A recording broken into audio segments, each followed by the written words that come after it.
Vantage Point is a film that which probably evokes very, very different emotions when watching it.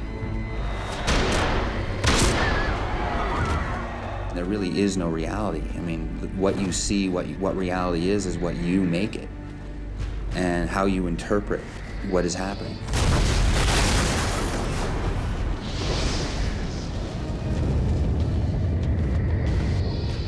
There's more than one dimension in us as human beings, and this movie is very brave, very courageous. It tries to tell a story, both entertaining but human. Oh my God. What did he see? This movie is one of those until the very, what you think you figured it out, but at the very end you go, wow.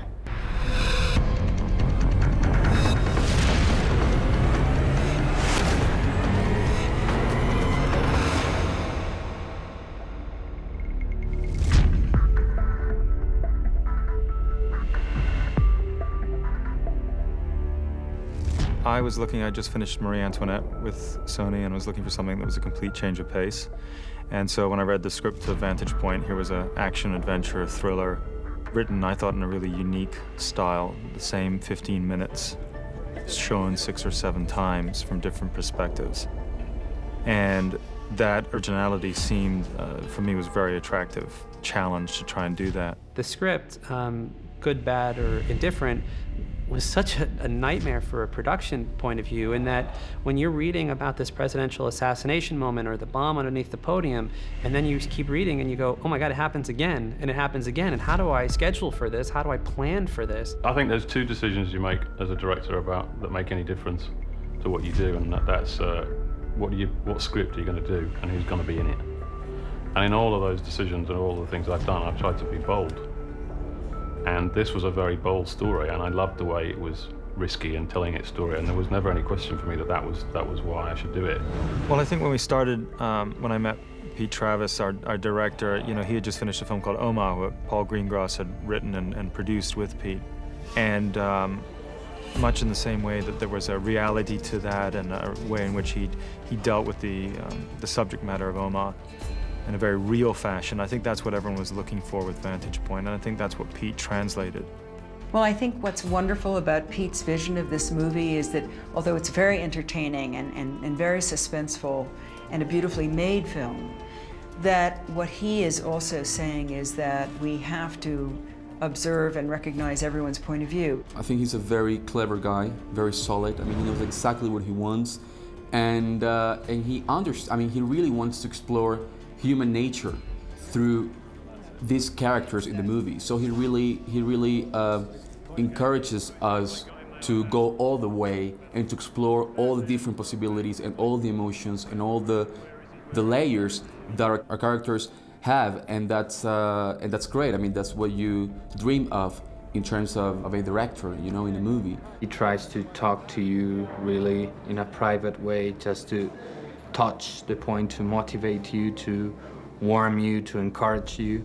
And I feel that he's doing different things with each actor. So he tries to have different personalities, different rhythms, different energies in each character. What are the chances he freaks out the minute we walk? I put it at 50-50.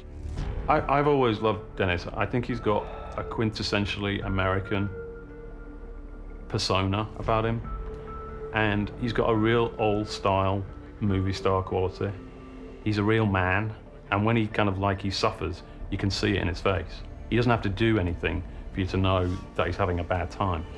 Well, we got to work with Dennis Quaid, who plays the Secret Service guy. It's a wonderful part for him, and he's a great actor. I'd never worked with him before, and he walked in, we all went, oh, it's Dennis Quaid. I didn't realize, actually, in reading this, that how much of an action movie this really is. It's all exciting stuff. It's fun stuff to do. It's like being a kid to do all the action, you know. What I really was excited about when I met him for this was that he wanted to push it a little bit and to make Thomas Barnes, he's got a darkness at the center of him. You know, there's part of him that's not coping with the world. And that was really exciting for working with Dennis, that he wanted to go there. Thanks. For what? For getting me back out here. Don't thank me yet.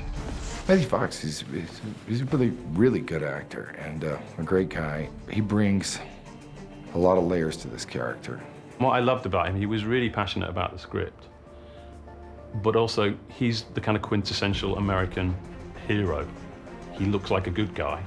He looks very tough, but again, he's got a wonderful vulnerability about him. And I was just really excited about working with him in a way that you were going to twist people's expectations of who he is.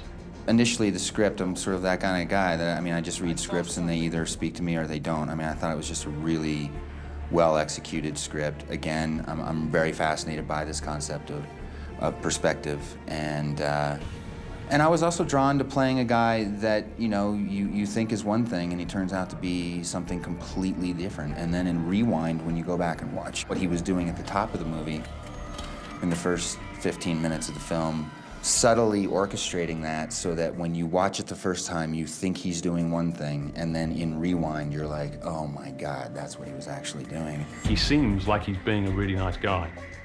And yet, when you see the end of the movie and you realize who he really is, you realize that all of those things that seemed nice were really barbed, were really dark. And even to some extent, sometimes, we played the scene twice in a different way.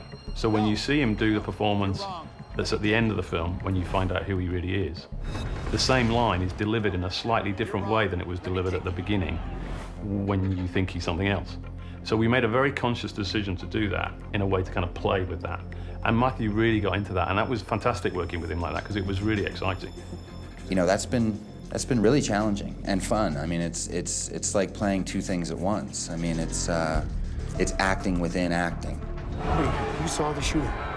No, but I saw something, like a flash of light. I saw a man in that room, sir. When ideas came up, like Forrest Whitaker, for the part of Lewicki, the, plump Polish guy, it completely changed to Howard Lewis, and became Forrest's character. But that was a beautiful suggestion that kind of came out of left field, and it felt right, and so we were lucky enough to get Forrest in that role. But Forrest has always been an actor that you could care about. What we really wanted to do with this was make him someone that felt like he was going abroad for the first time and exploring new places. And I think he did that really well. What was really interesting, I was speaking to him about it, and he said that you told me that this was a movie was a kind of thriller. And he said, how come I spent the last 3 days running everywhere? It must be an action movie. The running has been challenging because also not only do we run, but they really like to see us run. So sometimes we run for blocks with cameras, so I think that's been pretty challenging for me, I think Forrest has got a wonderful everyman quality to him. I think it's almost impossible not to love him, and yet he's got a kind of vulnerability about him. And I think also he plays a man that's a bit lost. He doesn't seem obviously heroic. He doesn't tend to play heroic characters. He's not Dennis Quaid. He's not normally the guy that gets the girl or the guy that saves the president. We make history. He doesn't even look like me. Señor Presidente, fellow members of... And one of the things, obviously, about playing the president is that you get to play two people. Because one of them's the real president and one of them's a fake. And that's a really exciting proposition. And one of the beautiful things that William Hurt did was if you watch the movie closely, you see that when he's being the double, he looks like an actor pretending to be somebody, because he smiles inanely almost all of the time. If you look again at the moment where he comes out of the elevator as the double, you'll see a slight sort of hesitancy. Very subtle things that he did with wardrobe to just make his suit a little tighter, to make his smile a little bit more goofy. And you'll see this hesitation in his character as he nervously approaches the car, which is a complete difference to then when we see him as the real president in the back of the car. The shoulders are back, he's much more relaxed. It's so subtle, but side by side, you definitely see the difference. And I mean, it's a phenomenal ability to be able to pull off one character, and he does it too, twice. He's a very generous guy. He really shares his knowledge and his ideas with everyone, and it's great. I mean, for me, I'm a young actor that I'm just, who's just starting, his career. So to be exposed to such an energy, it's been great. For me personally, as an actor, that's been the great thrill here. The thrill here is the group of actors they brought together, that were brought together to be here. An amazing, just delightful, intelligent, informed group of actors. I mean, some of our conversations on the set right here, I mean, we'll pull up a bunch of chairs here, we'll sit 6 or 7 of us, and we'll talk about everything from current politics, every topic under the sun. It could very well be the defining moment Pull of his out presidency. 4, 3. This is insane. Rex is a kind of character that feels like they've seen the world. There's nothing that shocks them. They've seen every story imaginable, nothing that they come across. They're almost a little jaundiced, like the world, everything, they've seen everything and done everything. And I thought, and Sigourney seemed like the perfect choice for that because she's got a toughness to her. She's kind of, you can imagine her being in charge as a director of that OB unit, and yet there's also a wonderful vulnerability about her in the sense that when the really terrible things happen and she sees Angie that's been killed, something just cracks. It was an interesting character, unlike anyone I've played, and a very interesting world, because I got to, hang out at a news station for a few days, and it was I could see why it was so addictive. Who's that guy? What's he doing? Okay, fine. Stay with that guy. Everyone else, give me Ashton. When I first thought about Enrique, there was only ever 2 actors in Spain that I really wanted. Javier Bardem was somebody we talked about, and the other person was Eduardo. I met Eduardo, and from that moment when I met him, and that was probably 6 months before we started shooting, I knew he was the guy I wanted because he was so passionate about the story. He really got the character. He really wanted to play that role, and he's just got a ferocious intensity to him, I have to be really, really thankful to him because 1 year later, when the production came back again, he remembered me and he said, okay, I want a Spanish guy for this role. And I imagine the big studio producers, they would say, sorry, Spanish, who? Eduardo, who is this guy? We want big names in this film. What I like about Eduardo is that I think he's got a real kind of muscularity to the way he acts. He looks extraordinary, but he's got a real ordinariness about him, in a sense that on screen, he's kind of magnetic. My character is a little bit like a bull. It's like, once he focused, he doesn't think about any other thing. And I try to work even physically this thing of the character like a bull, and that's what I did. Just focus and put my head in front of me and go for it. He's very in the moment, and he takes chances and challenges himself, and that's great. I mean, that's what I think we all actors dream of in terms of performing with another actor that is, like giving you the ball back all the time. I would ask you again, where's my brother? Go to hell. And I think the great thing about Edgar is he captures that toughness and that vulnerability of that character beautifully. So he looks like a real mean so-and-so when he's got a gun in his hand and you wouldn't want to get in his way. But at the same time, when you see him thinking about what they're doing to his brother, you realize how much he's hurting inside. And although he's killing a lot of people and he looks really good with a gun, he's not doing it because he enjoys it. He's doing it because he has to. I think these characters really are three-dimensional, all of them, and they have circumstances that they have to solve, and they have a lot of contradictions that they have to work out somehow, and that's what attracted me, so strongly from the script. What have you done to him? He's still in one piece. You should be happy about that. I remember the first thing I saw Ayelet in was in Munich. And I just loved that. I thought she brought a kind of wonderful intensity to that, to Eric Bana's wife in that film. And so when we started casting for Veronica, she was like my #1 choice. Almost all of her scenes are peaks of the mountains that she's going through. And I thought that would be very, very interesting. And it was very, very interesting, also very tiring and demanding in a way, because every scene needed to be in the peak of the energy of that moment, which was very, very high. She goes for it all the way. I mean, she doesn't save anything. I mean, she doesn't save energy to get back from the places where she goes to when she's performing, and that's a blessing. I mean, that's great.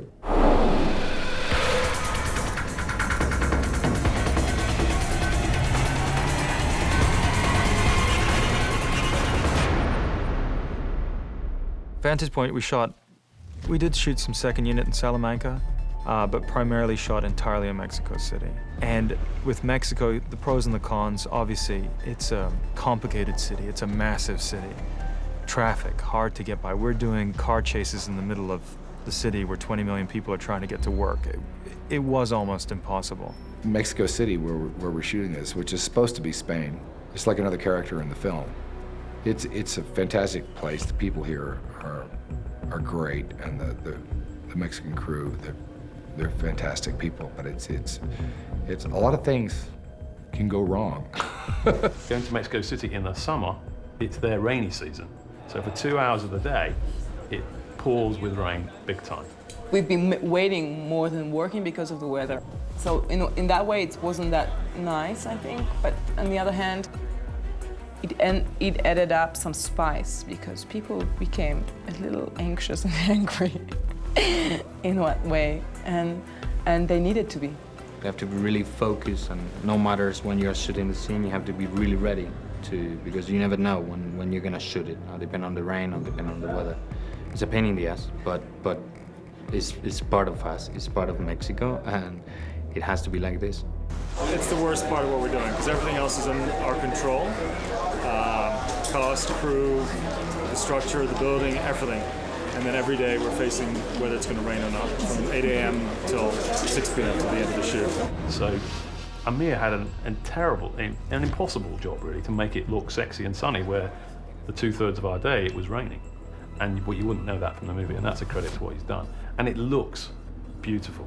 Amir Mokri was someone whose work we really respected and we really liked. He has a European sensibility, but meshed with a knowledge of bigger budget movies, but has bounced around between smaller work and is not afraid to throw the camera up on his shoulder and go to work. I wanted this to be Angel, but I wanted it to feel big and feel sexy. Because for me, this is a movie, it was kind of like Death in the Afternoon.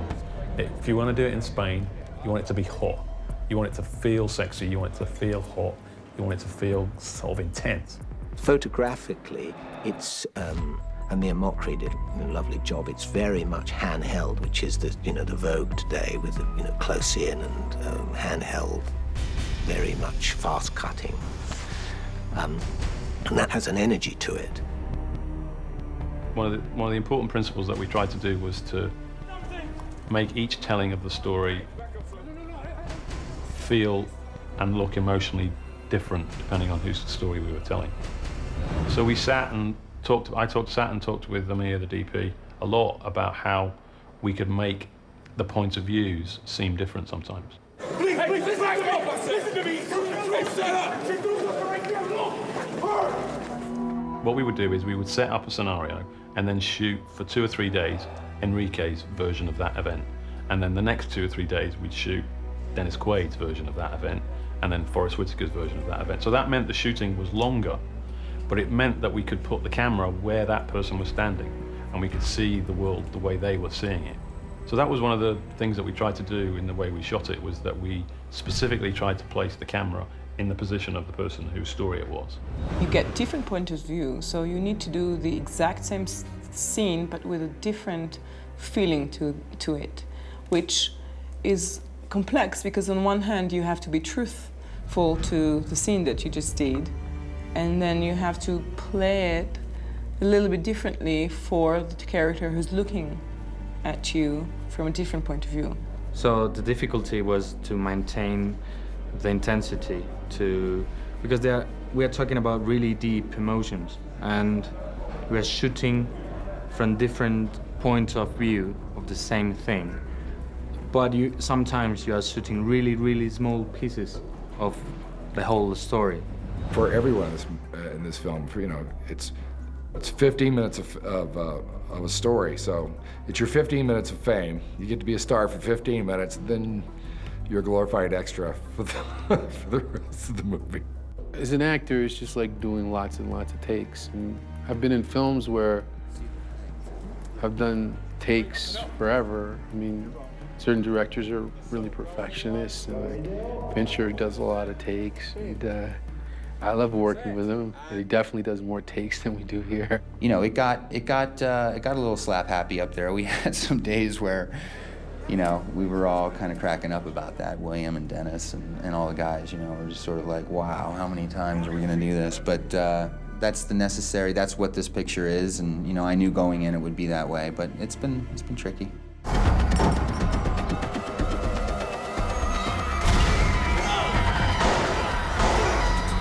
The whole point of this movie is that, depending on who you are, the world can seem different. And point of view is not just about what you see, it's about what you feel and who you are and your experiences of the world. The whole thing is about, we think one thing and we reveal that it's actually not quite that. And the structure of the cutting was to try to strengthen all that part of it. Stuart's a phenomenal editor, and I think he's got a real understanding of how to cut action in a way that can make it feel exciting, but also human and real and emotional. Each time we're using the same action, and that's what was complicated, to keep that fresh and hold back some of it, if we could. And so when you see it again, it looks a little fresher. And that's one of the great things I think he's done. He's really made each of the final moments feel like a real edge-of-your-seat moment, so that you don't want to go to the next story. You want to find out what happened to the first person whose story you've been following. All in all, I try to construct this to give little bits more information and cliffhangers so the audience are left with a mystery.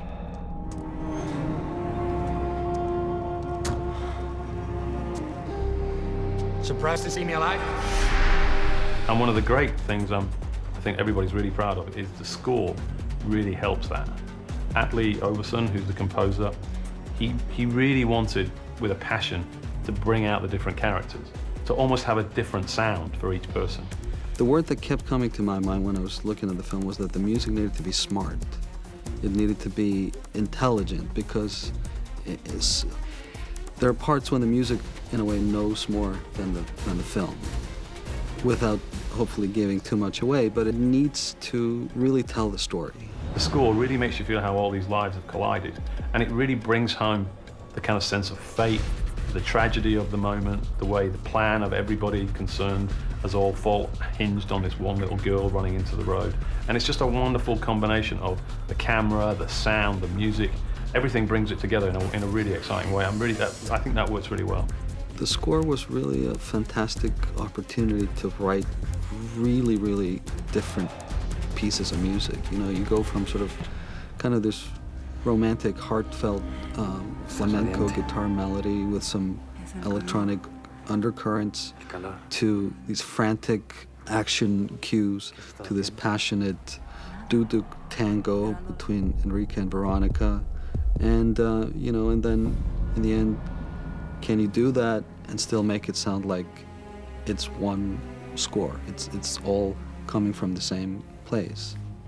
And I think we did that.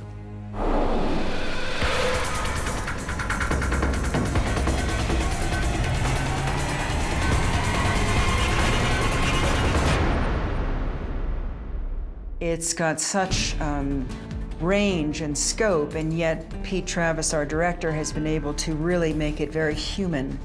And each character, no matter sort of what side they're on, there's something touching about them. There's something you can understand about them. And I think the whole idea of repeating as you get further and further into this web is really fascinating. None of the action films do, which is a little time to think, because it involves truth from all kinds of directions. Truth is complex. Truth has many points of views, and I think this film is about that as well. While you are watching the film, you're changing your mind and you're changing your point of view, and you are realizing that things are not as you thought that they were. So that's really interesting. For real life, it's like, I like that idea of change your point of view. And that's been the fun of it, and I think, and I'm very proud of it, and I think it tells its story in a very exciting way. It's a ride, but actually at the same time, it shows you that, you know, there's different points of view in the world. It's a big action film. The action is very exciting, and yet it tells its story in a very complicated way. We got a great group of people together with a great team and managed to pull off a great movie, and I'm very proud of what we did.